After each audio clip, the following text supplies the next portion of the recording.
On October 30th, 2011, 44-year-old Karen Swift's car was found abandoned on the side of a rural highway outside of Dyersburg, Tennessee. The mother of four was last seen at her home the night before, when she tucked her 9-year-old daughter into bed.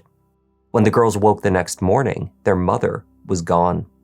To the frustration of Dyer County investigators, there was very little indication of what may have happened to Karen, though they suspected early on that they were dealing with a homicide. They had no witnesses, no DNA. Cell phone data was unclear, and their main suspect appeared physically incapable of committing a murder. Hi there, thanks for joining me. I'm Kevin, and this is Just Thought Lounge.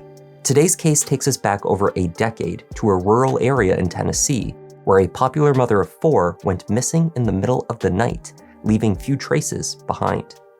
It took many years for this story to unravel, but now in 2024, we are finally seeing what the investigators in this case believed happened to Karen Swift. Let's take a look.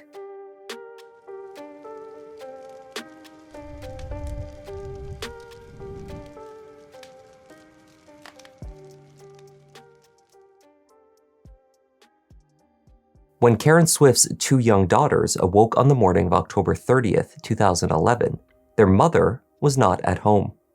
The night before, 9-year-old Ashley had called her mother from a friend's house where she was meant to be having a sleepover party with two friends. She wasn't feeling well and no longer wanted to stay the night.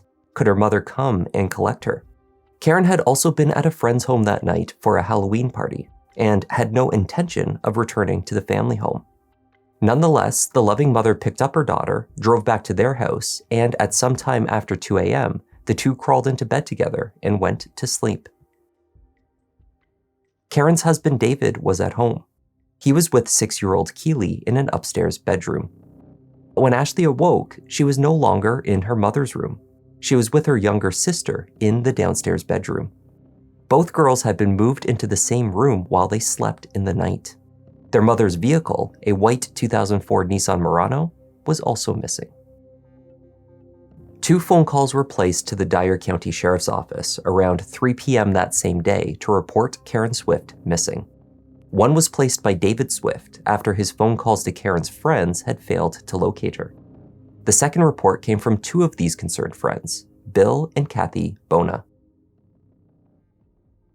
Karen's Nissan had been spotted abandoned on the side of Mills Field Highway in Northern Dyer County, roughly a quarter mile from the Swift family home.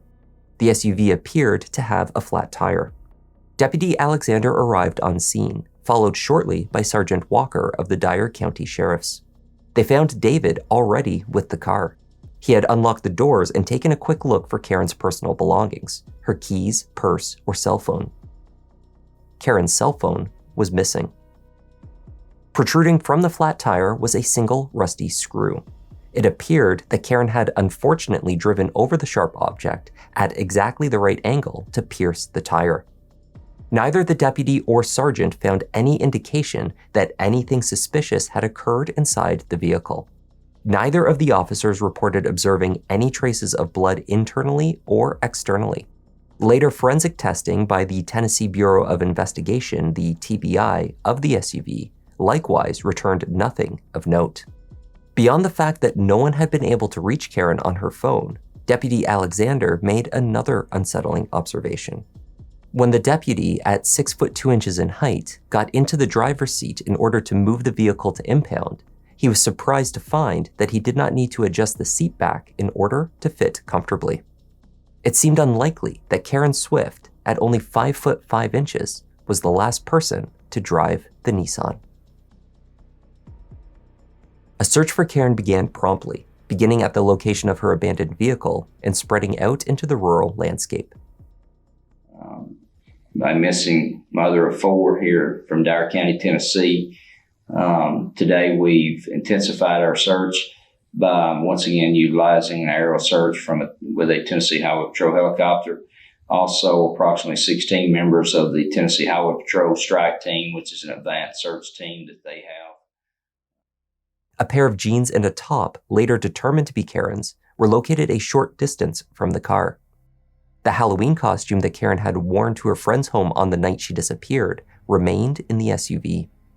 The Nissan Murano had been left only minutes from the Swift house. Speaking with David, police learned that he had last seen his wife the night before, in their home, around 2 a.m. when she had returned with Ashley.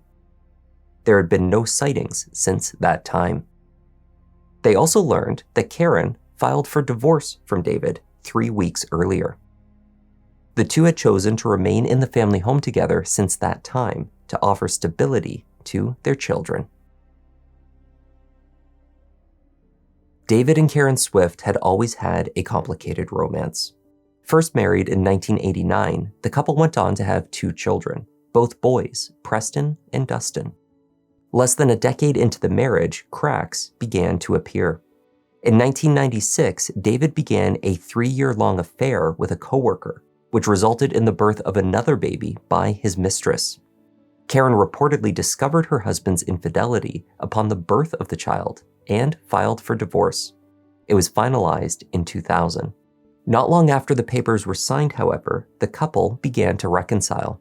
In September of 2000, on the anniversary of their first wedding, they tied the knot once again. The second time around, the couple welcomed 2 more children, both girls, Ashley and Keely. Not to be outdone, it would be Karen this time that chose to step out of the marriage and began an affair. In response to his wife's infidelity, David determined that what was needed for the family was a fresh start. At that time, the family had been living in Arkansas.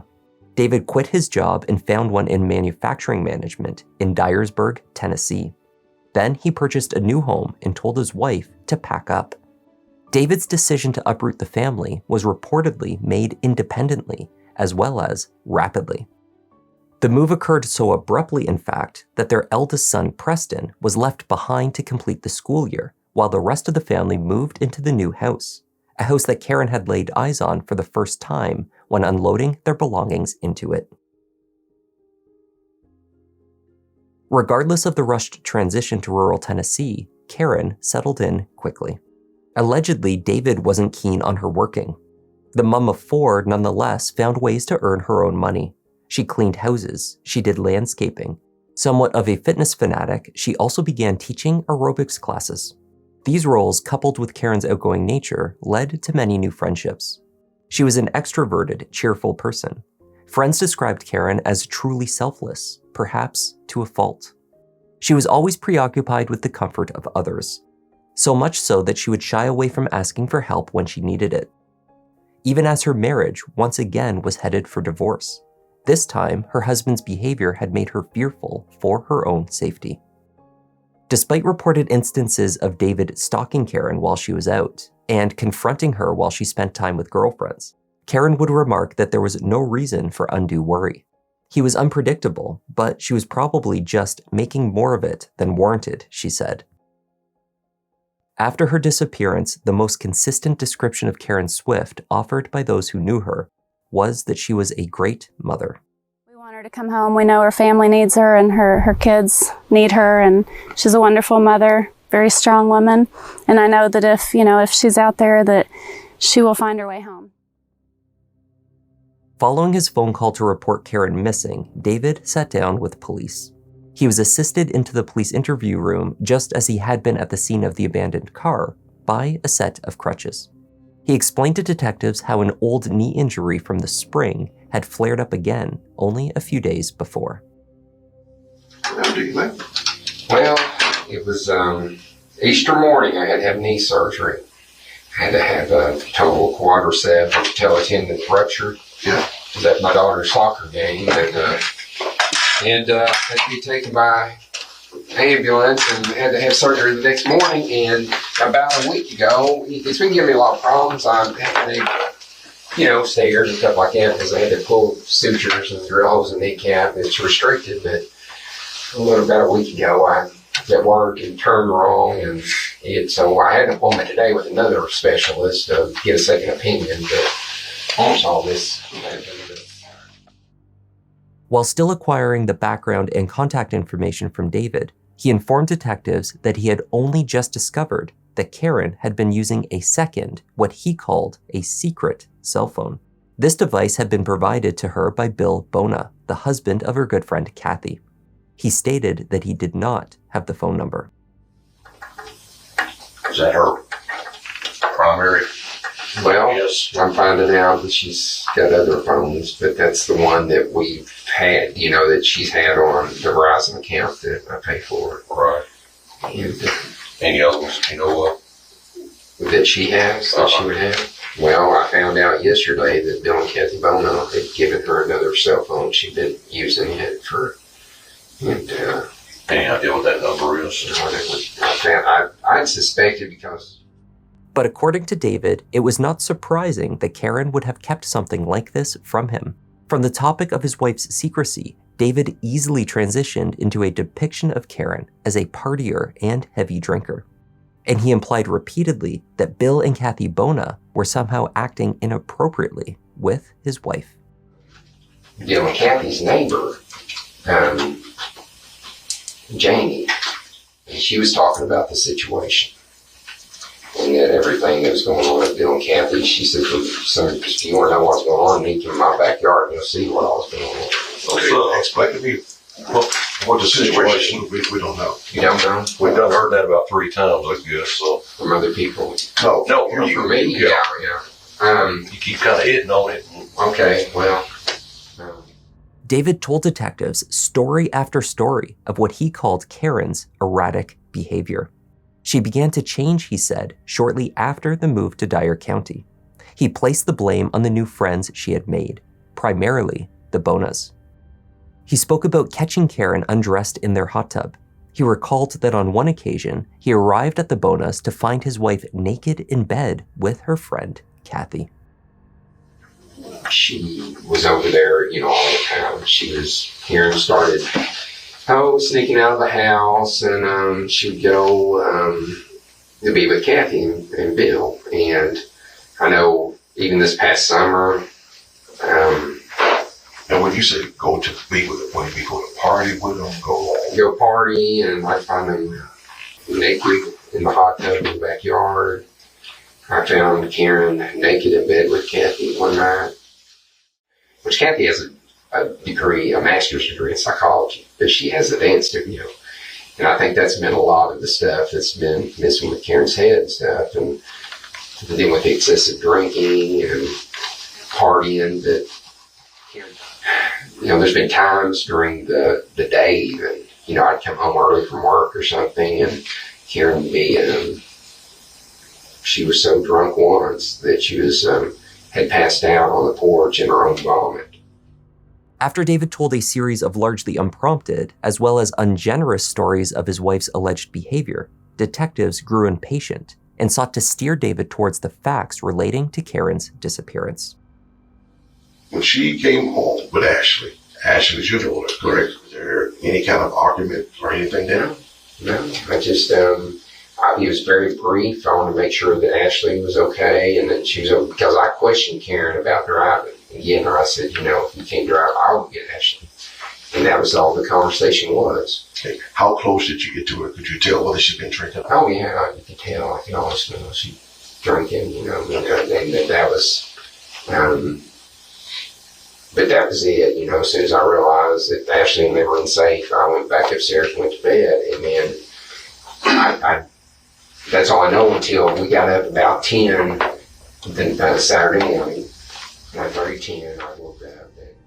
If after David went upstairs to bed, Karen had made the decision to leave the house in the night or the very early morning, where could she have been going? David was asked what he thought had happened to his wife. He pointed the finger back towards Kathy Bona once again. He claimed that police had told her that Karen's cell phone pinged at a location by the Mississippi River. Kathy had allegedly shared that information back to David. That's the big guess right now. Where do you think she is? I don't know. I'm so worried about her. I mean, she could be anywhere. With Kathy telling me that at this point in time, if she knows that there was a ping on the Mississippi River, then that's where my mind's going now. Is she somewhere? Do you think that she may have just told you that to throw you off? What if she's at her house? Why would she be putting us through this and the girls? Why have she done the things that she's done before and lied to you? Yeah. I don't know what to believe anymore. With all the lies, the deceitfulness. What if she has left with somebody? How are you going to take that? I just want her to come home and to, be a mother. If she don't want to be a wife, that's her decision. I can accept that. But if there's someone else, as long as they're not hurtful or harmful, but, to the girls or whatever, I just have to accept it. But, As David collected his crutches and made his way from the room, he agreed to let investigators into his house to take a look around. A walkthrough of the Swift home revealed no signs of foul play. There was some untidiness, particularly in the downstairs bedroom used by Karen, but it could be interpreted as just the standard messiness expected in a busy household with 2 young children. Just like the forensic examination of Karen's car, a thorough sweep of the house revealed no evidence to what may have happened to the 44-year-old mother. Outside of the house, investigator Terry McCreet photographed 7 gallons of bleach. David Swift explained that he had this on hand due to a recent situation involving his dog. A neighbor of his, John Hogshuter, had been arrested the same day as Karen's disappearance on counts of animal cruelty. He was accused of poisoning the Swifts' dogs and others. Hogshuter would later claim it was accidental. He said that he didn't even know what the Swifts' dogs looked like, but had placed fly killer outside of his home due to an abundance of flies surrounding construction materials in his yard. David had used bleach to clean up dog vomit after the incident. The bleach was not taken into evidence, though investigators, wary of the neighbor's explanations, began to consider John Hogshuter a person of interest in Karen's disappearance. Karen had not believed that the poisoning was accidental and was understandably upset. During the search, McCreet also discovered divorce papers served to David Swift. They were tucked under a tire in the back of his vehicle. The search for the missing mother continued. Today is November the 4th, 2011. It's approximately 9 p.m. We conclude our 6th day of searches for Miss Swift. Days passed with no further signs of Karen. David was asked back to the station for yet another interview. By this time, he had spoken with the county detectives about the last time he saw his wife, offering 4 slightly different accounts. At first, he said he did not actually see her, but spoke to her from the top of the stairway. Then, he stated that he did see her, but it was unclear what clothing she was wearing. In the most recent iteration, he recalled seeing her clearly and could describe her clothing. Did you actually physically see her? Yeah. What part of the house did you see her in? It was in the kitchen. In the kitchen? Yeah. Did y'all have a conversation? It was very, very limited. She sat on the Ashley met me, and that was briefly it. You remember what clothing she had on? She had, they were blue jeans, I believe they had holes in them, and then a gray coat. As the interview concluded, David inquired about the state of the missing persons investigation. They were still working on it, he was told. The search continued for months. Items were located. Most significantly, Trooper Jason Page found 2 cell phones, Karen's regular Verizon wireless device, as well as her second phone, known as a Voyager, which had been gifted to her by Kathy and Bill Bona. The trooper discovered both devices 145 feet off of Harness Road in a wooded area, only 500 feet from the Swift house and between the location of her abandoned vehicle and the family home. The cell phone data was revealing, in part because of a device called a signal extender that David Swift had installed in the house. Its purpose was to boost the cellular signal when at home, something that was very useful in rural Tennessee in 2011. When a device entered the range of the extender, it would automatically connect, and that data was recorded. Investigators could therefore see when Karen's Verizon phone connected to the extender just after 2 a.m. on October 30th. She had just returned home with Ashley from her sleepover. Her phone then left the range of the home extender at 4:38. At 5:09, the phone went off the main network and was never turned back on.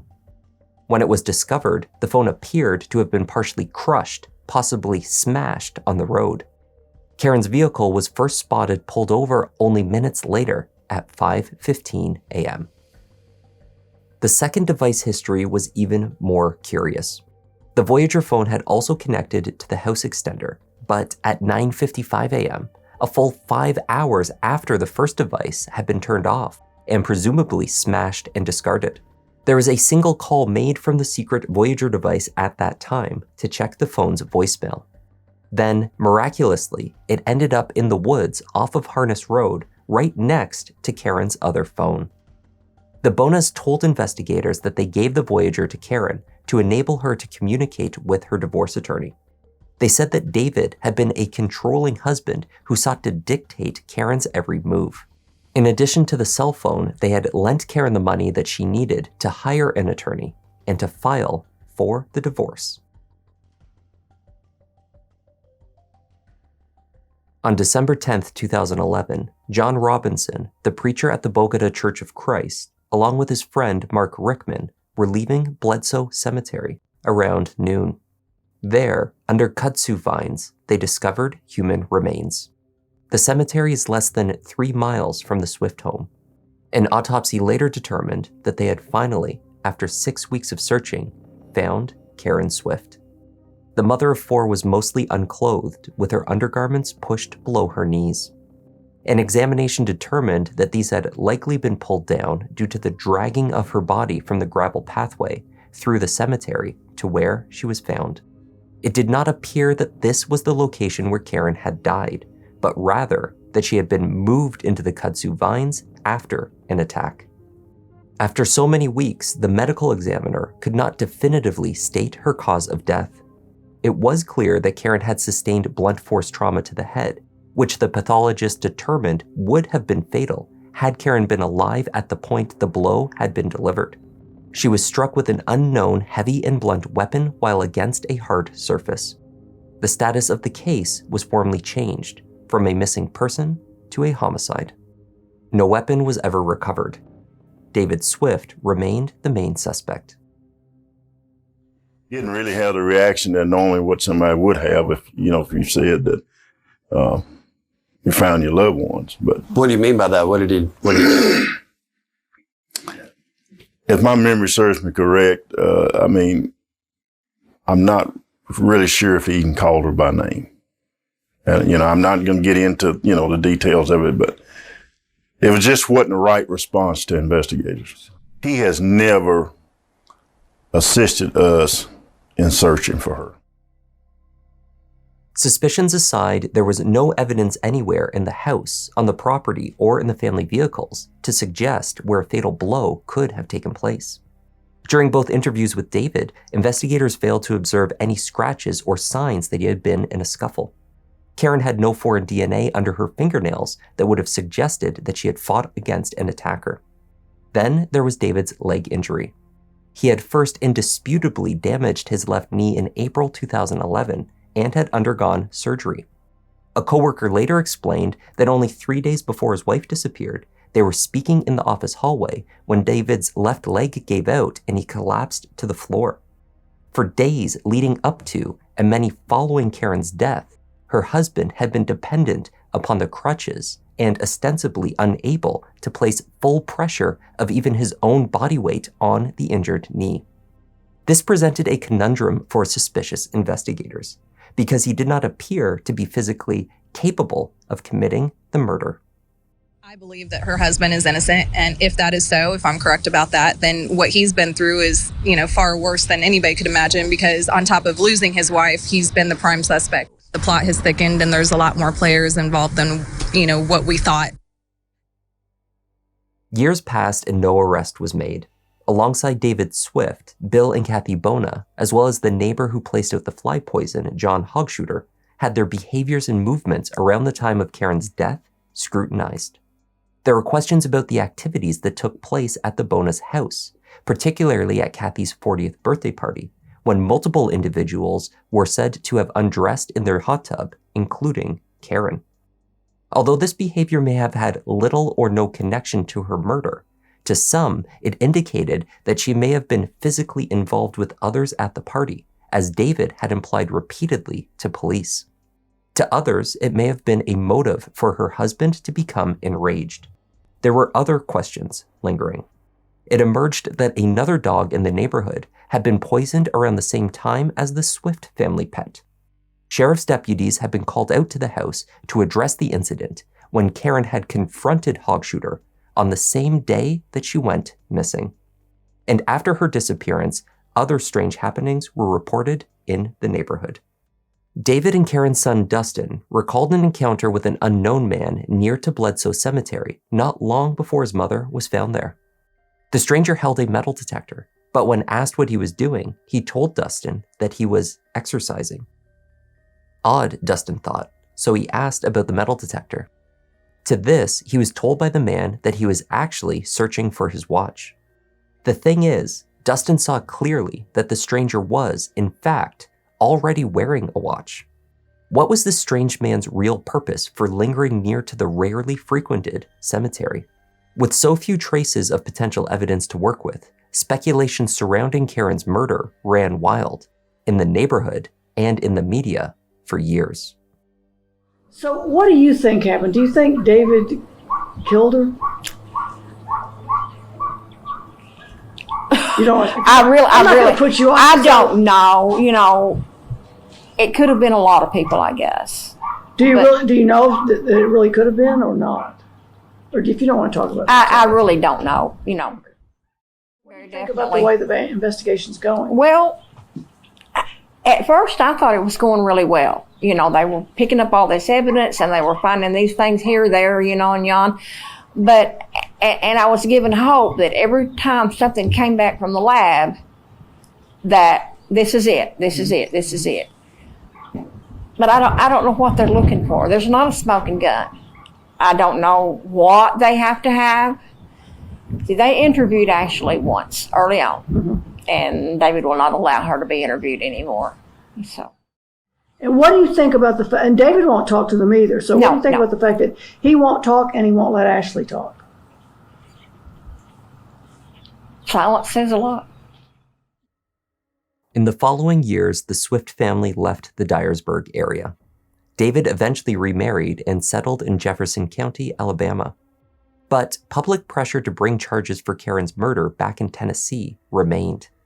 Reviewing the case file, investigators, including Terry McCreet, began to piece together a theory of the crime which would account for all of the evidence and placed David Swift at its center. Dyer County investigators believed that the jilted husband, angry over Karen's decision to file for divorce and seeking to control her, began planning the murder days in advance. The first step in his plan was faking the re-injury of his knee in front of his coworker. On the night of October 29th, he made a last-ditch effort to save his marriage by asking Karen out to dinner. Instead, his wife chose to attend a Halloween party with Bill and Kathy Bona, infuriating David even further. Due to the lack of defensive wounds, it was believed that Karen was attacked while she slept. But the fatal blow could not have occurred in the bedroom. They believed she had been strangled. Karen had been in bed with 9-year-old Ashley, whom David must have moved into the other room along with her sister before he attacked Karen to ensure that he did not wake his daughter. Karen was then dragged into the garage where the blow to her head was delivered. Placing Karen in either his vehicle or hers, David drove 3 miles to Bledsoe Cemetery, where he dragged her into the vines. The route that David allegedly took that night was recreated by detectives as they sought to establish a timeline. Investigators speculated that when David returned to the house, he devised a plan to make it appear that Karen had left on her own in the night, only to have her plans foiled by a flat tire. He took an old screw from somewhere in the garage and hammered it into the Nissan's tire and let out the air. Then, at roughly 4:40 a.m., when Karen's phone disconnected from the home extender, he drove the Nissan a distance far enough from the house that she could have conceivably gotten a flat tire, but not so far that he could not walk back. On the way, he disposed of her Verizon cell phone in the wooded area. Karen's second secret phone, however, must have been hidden in the downstairs bedroom. He searched for this device, making a mess of the room in the process, and then went through its contents, including accessing the voicemail 5 hours later at just before 10 a.m. Afterwards, knowing where he left the first phone, he went back out to the woods and dropped the Voyager cell phone next to it. Investigators then surmised that he must have cleaned the garage with the bleach found at the scene before calling Karen's friends, pretending to be concerned for her whereabouts. In July 2023, over a decade after Karen's death, David Swift was arrested in Alabama and extradited back to Tennessee, following an indictment for first-degree murder. It was unclear what, if anything, had been uncovered in the intervening years that convinced the county prosecutors to finally break charges. No new witnesses had come forward. Analysis of the cellular data had not advanced since 2011, nor had forensic teams come up with any new DNA evidence. People see this and they think, it's been almost 11 years. What was the thing that made things change? What made them all of a sudden indict him? What can you tell us? I can't talk about specifics of the case, so I can't at this time divulge any information about that. When the trial commenced, the state presented a largely circumstantial case. They called friends of Karen's to testify to David's controlling behavior and to instances in which they believed he had been stalking his wife. Tell me about other examples you saw of his controlling behavior. He came over to the house and told her to come home. How often did that happen? Almost every time she came over to the house. If it was after dark. She drinks a lot. She parties a lot. She's never home. She's with Kathy and Bill. She's involved in this sex ring. She wanted to see other men, just... Did he have anything good to say about her? Just that he hoped she's okay. Is that it? That's it. A neighbor of Bill and Kathy's told the court that she had discovered David in her backyard spying on the Bona's household. David had told investigators that this same neighbor had invited him to come see what they were up to. One night I had come out. It was real late, probably around 11, 12 at night, and I was going to walk over to probably Kathy's house. I was on the side of my house, and I walked out, and there was a man standing there, and I screamed. It scared me. And I looked, and it was David standing there. And I said, David? And he said, shh. I said, what? And he said, I'm trying. I have a restraining order. I can't be in Kathy and Bill Bona's yard. And I wanted to know if I could use your lot or inside your yard to watch over there. And what did you tell him? I said, there's the fence. You said what? There's the fence. Okay, so you allowed him to go and look? I said, there's the fence. Okay. I was scared. Okay. Kathy Bona recounted repeated instances of David's controlling behavior, calling Karen excessively, following her on her errands, and confronting Karen over her alleged partying with them. Oh, well, there was one night we were hanging out on my porch and he called 25 times. In what period of time? 30 minutes. Okay. Was that typical? That was a little excessive that day, but it was typical for him to call often, yes. Okay. Do you know why he did that? Why he was calling so often? Because he just wanted to know where she was. He yelled at her in the parking lot and slammed his hand against the car window and was accusing her of things, that she was sneaking around and doing all kinds of things. You're sneaking around, you're lying, you're doing this. And was very angry that he had, found her car in Walmart and then she had gotten back to it and didn't know where she was. Okay. Did he say anything to you? He was mainly yelling at her and she was trying to de-escalate the situation because, again, she didn't like me to be uncomfortable. So she was like, just go on, it's fine, And so he didn't really say anything to me. He was just yelling at her. Okay. How'd you feel after that incident? That again creeped me out because I knew that he knew where her car was. So he had been watching her or stalking her. Was there another time that Karen was at your house and that Mr. Swift showed up? Yes. Okay. What did she do? She was, again, feeling a little lightheaded, had a towel wrapped around her and laid down on the other side of the bed in a towel wrapped around her on top of the covers. Okay. You were under the covers? I was. And was she under the covers with you? She was not. Okay. And did Mr. Swift show up at your house? Yes. What was his demeanor when he showed up? Well, when he came into the room that we were both in, he was again enraged. Okay. And what did he do? He accused her of lots of things, sleeping with me, being a whore, being drunk, lots of things, was very angry. A considerable amount of testimony focused on the events that took place at the Bonas on Kathy's 40th birthday. Bill Bona told the jury that he came across Karen naked and passed out in his living room. He, along with a friend of hers, covered Karen with a towel and called David to collect her.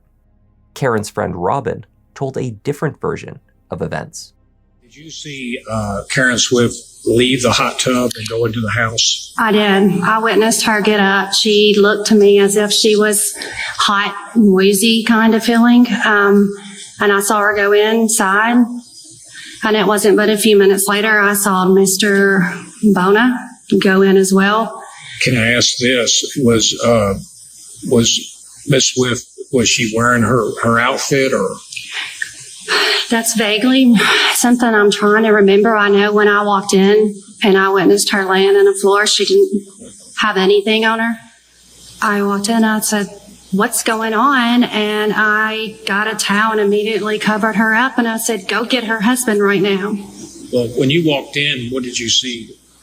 I saw him standing over her, gawking with a creepy look on his face. Was she clothed or did she have a towel on her? I put a towel on her. Did you see Mr. Bona put a towel and cover her before you walked in? No.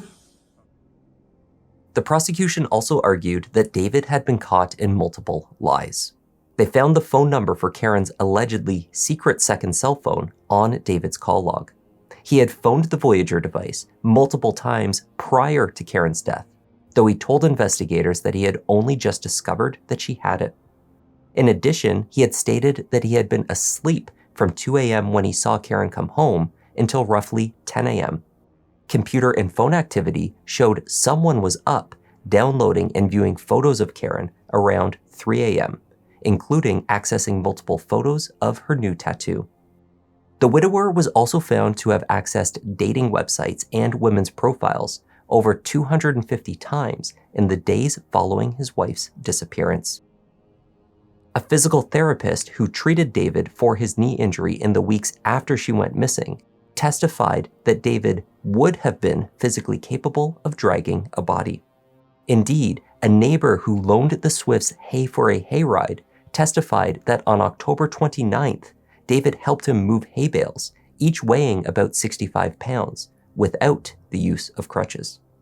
The next day, however, at the police station, he could not move around without them. For Karen to have left on her own, the state argued that a handful of illogical things must be true. She likely would have had plans to meet someone, but there is no evidence of these arrangements. She must have moved both Ashley from her bed as well as Keely from her husband's bed before leaving the house that night. But why would she risk waking David if she was sneaking out? And finally, toxicology results showed that she had taken a Benadryl before going to sleep. Why would she have taken a sleep aid if she intended to leave the house less than 3 hours later? We can surmise by the toxicology report and the bottle of PM cold medicine in a half-empty water bottle by her bed, she took a Benadryl and went to sleep. Benadryl on top of alcohol, what did Dr. Ross say about that? Greatly enhanced sedative effects. Karen, after all of that, the defense will have you believe, gets up to meet someone on 2.5 hours of sleep. The defense poked holes in the state's theory. They pointed out that David required further surgery on his injured leg. Daughter Ashley, now an adult, testified that she was certain that it was her mother that moved her to her sister's room in the night, not her father. Yes, I remember her moving me in the middle of the night to my sister's room, in the bed with her. In the bed with your sister? Yes. Is that on the same floor as your mother's? It is. It's the bedroom right beside. Do you recall it being your mother that moved you? I know it was her. It was just instinct to know what your mother feels like and how that felt. Okay. That's your best recollection? Yes, sir. The weakest area of the case against David Swift was the lack of physical evidence in the house, the vehicles, and on his person. They had not been able to link the rusty screw from the SUV's tire to the Swift garage. There was no murder weapon, so they theorized that David had used his foot, yet he had been visibly injured. There's no evidence of a struggle in that room. You heard her daughter, who was there, and their son, who came the next morning. It didn't look out of the ordinary. Is it an untidy place? There was a headboard and everything was tested. There's nothing indicated that anything occurred in that room, I submit. The prosecutor is saying to you that he took her out in the garage with a knee injury on his left leg and stomped her head in the garage. He's not going to do it with his injured leg, I would think. And is it possible that if he's going to use his right leg, that he can put enough pressure on his injured leg and stomp her head in, and she's just going to sit there and take it, a strong woman? There's no physical evidence in the garage. There's no blood in the garage. They imply that later they went out there and there's a picture showing bleach near a pool. This is October. Pools get closed. Bleach is used for pools. You heard? When the jury returned from their deliberations, they surprised many in the courtroom. David Swift was found not guilty of first-degree and second-degree murder, as well as attempted first and second-degree murder. On the count of voluntary manslaughter, however, the jury could not reach a verdict and told the judge that they were hopelessly deadlocked. Is there an agreement, or has the jury found the defendant not guilty of voluntary manslaughter? There was no agreement. No agreement? Is that the level of the offense at which there is disagreement? Yes, sir. Is that correct, ma'am?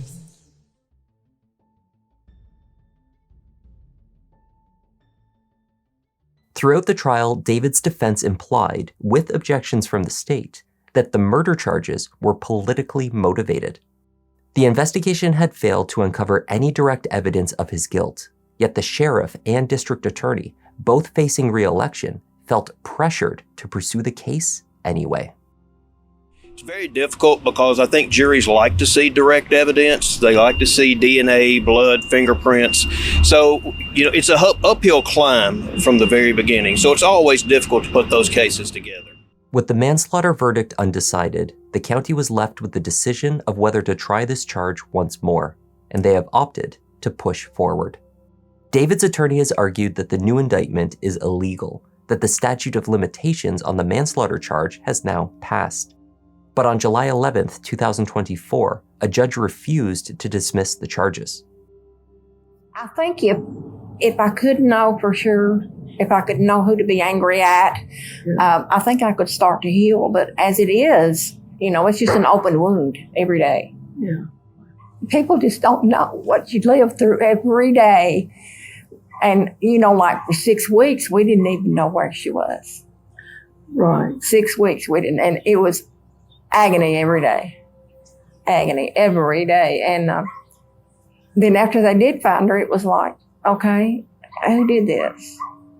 And it still hurts every day to know that somebody took my baby, killed her, and took her down to the kudzu and threw her out like a rag doll. Yeah. It just breaks my heart. The date for a new trial is yet to be set. David Swift is also facing charges in Alabama for stalking his second wife, who has since divorced him. That was the tragic case of Karen Swift. Thank you for joining me, and a special shout out to the latest joiners of the Members Lounge: Jonathan Gonzalez, Melissa Hall, Kyra Choice, and Dark Star. I'm Kevin. This is Just Thought Lounge, and I'll see you in the next one.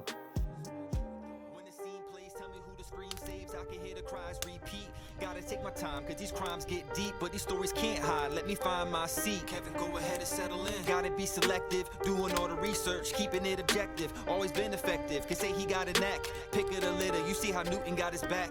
Yeah, the content that you need, this could be a new sign. We talk in the comments, they jot in a few lines. Tune in and hit like